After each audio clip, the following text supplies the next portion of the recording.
आप मोदी जी को जानते हो, क्यों? सिर्फ एक चीज, पॉलिटिक्स की वजह से। आप मेसी और रोनाल्डो को जानते हो, क्यों? सिर्फ एक चीज, फुटबॉल की वजह से। आप सचिन तेंदुलकर को जानते हो, क्यों? सिर्फ और सिर्फ एक चीज, क्रिकेट की वजह से।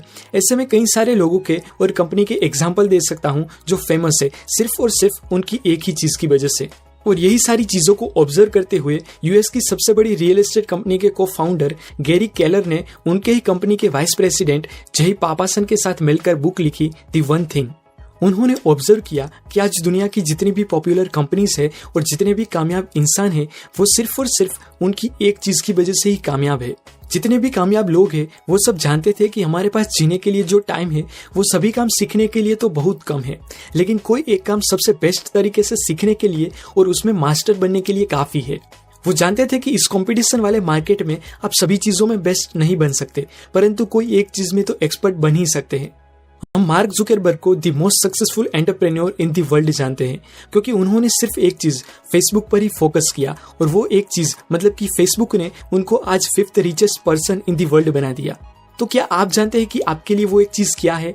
अगर नहीं तो चलिए जानते हैं। फर्स्ट है अंडरस्टैंड द डोमिनो इफेक्ट। एक सिंगल डोमिनो उनसे 50% लार्जर डोमिनो को गिराने की ताकत रखता है। अगर आप सिर्फ 2 इंच के डोमिनो से स्टार्ट करके उसे जियोमेट्रिक प्रोग्रेशन के हिसाब से रख दो, तो वो सिर्फ 2 इंच का डोमिनो गिराने से जो 18th डोमिनो गिरेगा उसकी height leaning tower of pizza जितनी होगी, जो 23rd डोमिनो गिरेगा उसकी हाइट एफिल टावर जितनी होगी, और जो लास्ट 57th डोमिनो गिरेगा उसकी हाइट अर्थ से मून तक के डिस्टेंस को कवर कर सके उतनी होगी। मतलब कि आज का गिराया हुआ छोटा सा डोमिनो फ्यूचर में यानी कि थोड़ी देर बाद एक ऐसे डोमिनो को गिराने की ताकत रखता है जो उससे कई लाख गुना बड़ा है। इसी डोमिनो इफेक्ट के प्रिंसिपल पर हमें हमारा गोल सेटिंग करना चाहिए। एग्जांपल देके बताऊं तो मुझे एक दिन 2000 बुक्स पढ़ लेनी है, जिसे मैं मेरा समडे गोल कहूंगा। इस समडे गोल को मैं कंपेयर करूं लास्ट 57th डोमिनो से, तो ये मेरा लास्ट और सबसे बड़ा डोमिनो होगा जिसे मैं गिराना चाहता हूं। तो वो बड़े डोमिनो को गिराने के लिए मुझे सबसे पहले छोटे से छोटे डोमिनो को गिराना पड़ेगा। मतलब कि मेरा समडे गोल 5 ईयर, 1 ईयर, मंथली, वीकली और डेली गोल से गुजरता हुआ आता है राइट नाउ गोल पर, जो सबसे फर्स्ट 2 इंच के डोमिनो के बराबर है। अगर मैं अभी बुक का एक पैराग्राफ पढ़ना स्टार्ट करूंगा तो एक दिन में 2000 बुक्स पढ़ पाऊंगा। सो इस प्रिंसिपल के मुताबिक मेरे 2000 बुक्स के डोमिनो को गिराने के लिए मुझे अभी राइट नाउ सबसे पहले पैराग्राफ का डोमिनो गिराना पड़ेगा। साइकोलॉजिस्ट के द्वारा एक रिसर्च किया गया जिसमें स्टूडेंट के 2 ग्रुप बनाए गए। एक ग्रुप को एग्जाम में A ग्रेड लाने का डायरेक्ट आउटकम विजुलाइज करने के लिए कहा गया, और दूसरे ग्रुप को वो A ग्रेड लाने के लिए जो प्रोसेस करना पड़ेगा, मतलब कि क्या पढ़ना पड़ेगा, कितने लेक्चर्स अटेंड करने पड़ेंगे, वो सब विजुलाइज करने के लिए बोला गया। और एट द एंड साइंटिस्ट को कुछ ऐसा कंक्लूजन मिला कि जो ग्रुप ने प्रोसेस को विजुलाइज किया था उनका परफॉर्मेंस बेस्ट था कंपेयर टू जिसने डायरेक्ट आउटकम को विजुलाइज किया था। तो डोमिनो इफेक्ट के प्रिंसिपल से यही कंक्लूजन आता है कि आप अपने सबसे बड़े गोल की प्रोसेस को विजुलाइज करके उनको छोटे छोटे हिस्सों में डिवाइड कर दो, और जो सबसे छोटा हिस्सा राइट नाउ का हो उसे अभी के अभी करना स्टार्ट करो, क्योंकि सक्सेस सीक्वेंशियली बिल्ड होती है। अगर आपको अरबपति बनना है तो पहले आपको करोड़पति बनना पड़ेगा, और उससे भी पहले आपको लखपति बनना पड़ेगा। सेकंड है multitasking is a lie.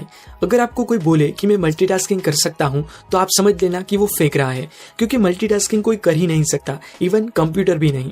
Multitasking word आया है कंप्यूटर से, जो एक काम से दूसरे काम में इतना जल्दी स्विच करता है कि हमें लगता है कि वो 2 काम एक साथ कर रहा है, पर एक्चुअल में वो भी मल्टीटास्किंग नहीं कर रहे होते। जगलिंग भी एक इल्यूजन ही है। ऑब्जर्वर को लगता है कि वो 3 बॉल एक साथ घुमा रहा है, बट इन रियलिटी वो सिर्फ एक बॉल को कैच करके टॉस करता है, और ये काम वो इतनी स्पीड में कंप्लीट करता है कि हमें लगता है कि वो तीनों बॉल को एक साथ घुमा रहा है। मल्टीटास्किंग ना ही एफिशिएंट है और ना ही इफेक्टिव। इसीलिए मल्टीटास्किंग की बजाय आप अपने दिल और दिमाग को सिर्फ एक काम पर लगाओ, जिससे वो काम बहुत ही इफेक्टिवली और कम टाइम में कंप्लीट हो जाएगा compare to multitasking. Third principle है will power is limited. Author कहते हैं कि हमारा विल पावर यानी कि हमारा जुनून, हमारी इच्छा शक्ति मोबाइल की बैटरी की तरह होती है, जो सुबह फुल्ली चार्ज होती है पर शाम होते होते कम होती जाती है। इसीलिए हमें हमारा मोस्ट इंपॉर्टेंट काम यानी कि वो दी वन थिंग सुबह सुबह ही कंप्लीट कर लेनी चाहिए। जैसे मोबाइल की बैटरी को चार्ज करने के लिए इलेक्ट्रिसिटी की जरूरत होती है, ठीक उसी तरह हमारे विल पावर को चार्ज करने के लिए अच्छे विचारों की जरूरत होती है। इसीलिए तो आप मोटिवेशनल वीडियो या बुक्स रीड करने के बाद एकदम एनर्जेटिक फील करते हो, क्योंकि तब आपके विल पावर को चार्जिंग मिल रहा होता है। ज्यादातर लोग यही कंप्लेन करते हैं कि हम मुश्किल से 1-2 दिन तक ही मोटिवेटेड रह पाते हैं और अगेन बैक टू नॉर्मल हो जाते हैं। क्योंकि मोबाइल की बैटरी भी 1-2 वीक के लिए चार्ज नहीं रहती, उसे भी दिन में 2-3 बार चार्ज करना पड़ता है उसके यूसेज के हिसाब से। इसलिए ऑथर कहते हैं कि जब भी आपके पास विल पावर हो तब तुरंत ही आपको आपका काम स्टार्ट कर देना चाहिए, वरना वो यूं ही वेस्ट हो जाएगा। यहाँ पे शायद आपको क्वेश्चन ये होगा कि हमारे पास काम तो कई सारे होते हैं, तो उसमें से करे कौन सा? तो उसके लिए 4th पॉइंट है, convert to do list into the one thing. To do list तो सब बनाते हैं, लेकिन आपको उसमें कुछ हटके करना है। आपको उसमें 80-20 प्रिंसिपल अप्लाई करना है, क्योंकि हम सब जानते हैं कि हमारे 80% रिजल्ट हमारे 20% काम से ही आते हैं। तो आपको अपने टू डू लिस्ट में से वो 20% काम को डिफाइन करके एक लिस्ट बनाना है, जिसे हम कहेंगे सक्सेस लिस्ट। इस सक्सेस लिस्ट में आप और एक बार 80-20 प्रिंसिपल अप्लाई करोगे तो आपको लास्ट में सिर्फ एक ही काम मिलेगा, जो होगी आपकी दी वन थिंग। आपका टू डू लिस्ट चाहे कितना भी बड़ा क्यों ना हो, आप उसे 80-20 प्रिंसिपल का यूज करके दी वन थिंग में कन्वर्ट कर सकते हो, और उसी को आपको सबसे पहले कंप्लीट करना है।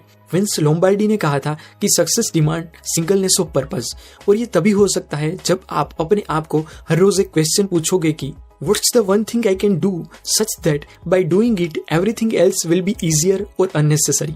मतलब कि वो मेरा कौन सा एक काम है जिसे करने से बाकी सारी चीजें आसान या अननेसेसरी हो जाए। अगर आप डेली इस क्वेश्चन के साथ वर्क स्टार्ट करोगे तो आपके वर्क की क्वालिटी और इफेक्टिवनेस दोनों में काफी इंप्रूवमेंट दिखेगा। तो मैं आपको हाईली रिकमेंड करूंगा कि आप इस बुक को अपनी पर्सनल लाइब्रेरी में ऐड करके इसे रीड करें। अगर इस वीडियो से मैंने आपको थोड़ी सी भी वैल्यू डिलीवर की हो तो प्लीज इस वीडियो को अपने दोस्त के साथ शेयर करें। धन्यवाद।